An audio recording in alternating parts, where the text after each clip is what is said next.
Have you let yourself breathe it in yet? How's that? That was my first breath in. So I know that it's really tough to put in perspective. At this point, are you just trying to finish out the session, or have you put in perspective that this, where it might sit amongst your coaching accomplishments with everything that you've done so far? I mean, this has got to be towards the top, right? Well, it's not my coaching accomplishment. It's our coaching accomplishment. You know, it's a bunch of great coaches come together. We have 5 of us now. But Josh White, Dr. Josh White, Mark Hill, we started 4 years ago working on this,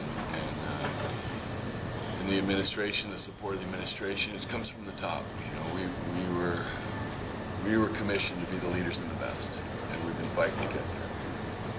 What does it take for you? You said you kind of started this 4 years ago. What does it take for you to have the patience to know that if this is something that's going to be coming down the road? You do it one day at a time, right? You do it one student athlete at a time. We started out with one recruiting class. You know, we started with a recruiting class that we were scrambling on because we came in late. And these are the guys. You know, we had 4 of them on that relay. They broke the national record, and it's awesome to see those guys grow up, become leaders, and take this team to this level. There was one moment in the season before this meet started that you could say that was, you look back and say that was probably the turning point for us. What do you think that would be?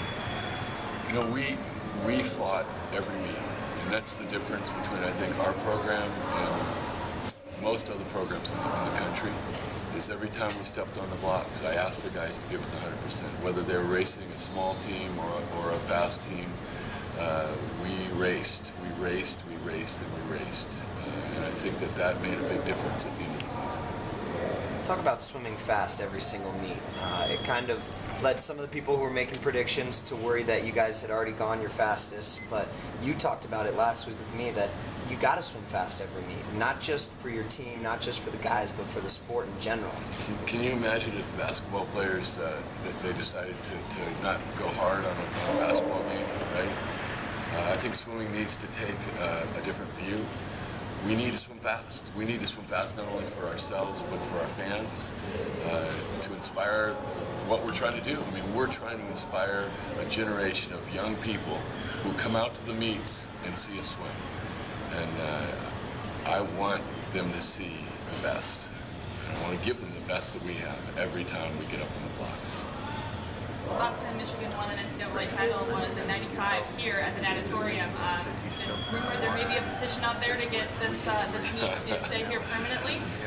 Based on the performances and how things went this weekend, would you have a problem with that? We have a lot of great alumni that have sent me pictures of this pool and them swimming around in that pool. And I think we put some of those up, and we had some of those alumni come in and talk to us about how that felt. And you know, we were realists. We understood that we're doing things a little differently than anybody in the country. When we came in here, we had put everything out at Big Tens.